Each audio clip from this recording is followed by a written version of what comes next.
Hi everyone, welcome back to the channel. Today, we're going to talk about a regular looking coin that could be worth a lot of money, over $15,000, in fact.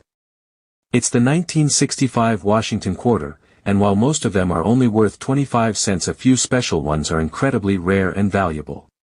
One of them actually sold for $15,500 at auction. So why is this coin so special? And how can you tell if you have one of the valuable ones? Stay tuned, because I'm going to explain everything in simple terms. Let's start with a little bit of history. Before 1965, quarters in the United States were made mostly of silver, about 90% silver and 10% copper. But in 1965, the U.S. Mint decided to stop using silver in coins because silver had become too expensive. So starting that year, all quarters were made from a new combination of copper and nickel, which looked similar to silver but had no real silver content. This change was a big deal. However, when the mint was making this switch, a small mistake happened.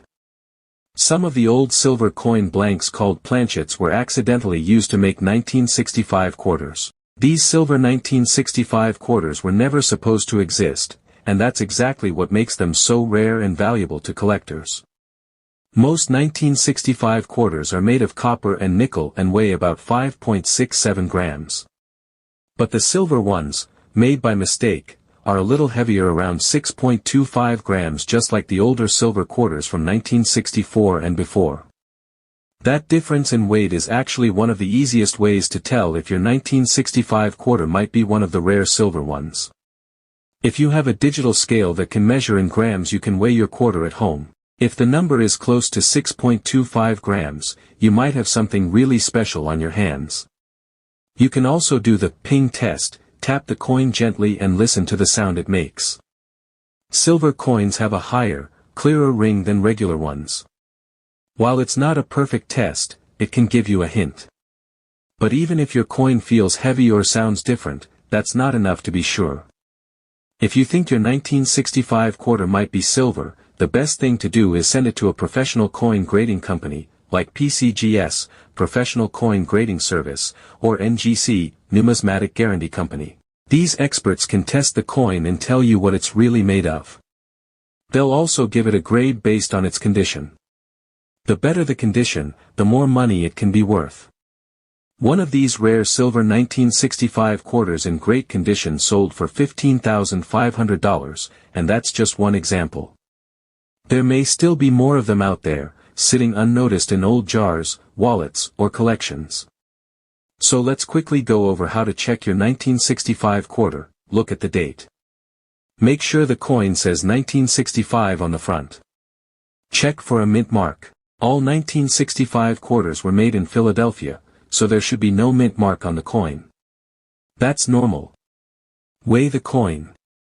Use a digital scale that can measure grams. If it weighs 6.25 grams or more, it could be a silver version. Do the sound test.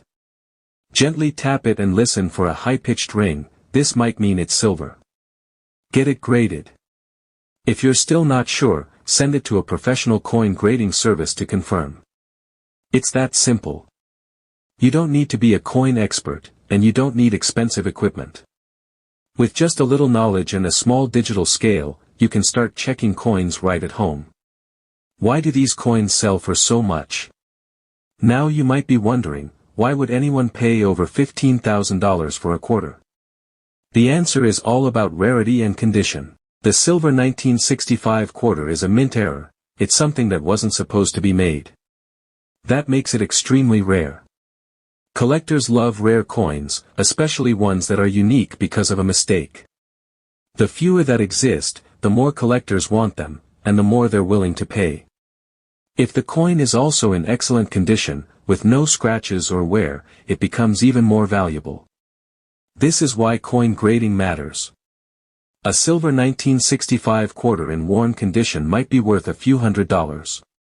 But one in near perfect condition, like the one that sold at auction, can bring in thousands. Even if your 1965 quarter isn't silver, it might still have value. Coins that are very clean and shiny, what collectors call mint state, can sell for a few dollars or more. It might not be life-changing money, but it's still more than 25 cents. And who knows? You might come across a rare error, like a doubled image, a misprint, or something else unique. Start coin hunting today. If you're excited about this and want to start looking for rare coins, it's easy to get started. You don't need a lot of money. Just start by checking your own coins at home. Look through your change, old coin jars, or coins from family members. You can also visit flea markets, garage sales, or coin shops. Many people don't know which coins are rare, so you never know what you might find. To help you get started, I recommend getting a coin scale, which costs about $10 online. It will help you weigh coins and spot unusual ones like the silver 1965 quarter. You can also join online coin groups, watch videos like this one, or read about coin collecting. There are thousands of other valuable coins out there, and this is just one example. Coin collecting is fun, and sometimes, it can be very rewarding. So there you have it, the story of the 1965 Washington quarter that could be worth over $15,000. It's rare, it's valuable, and it's still out there. If you find one of these silver quarters, make sure to keep it safe and get it checked. You could be holding a hidden treasure in your hand. Thanks so much for watching. If you enjoyed this video or found it helpful, please give it a thumbs up and subscribe to the channel for more videos like this. And let me know in the comments if you've ever found an interesting coin or want to learn about other rare finds. Good luck, and happy coin hunting.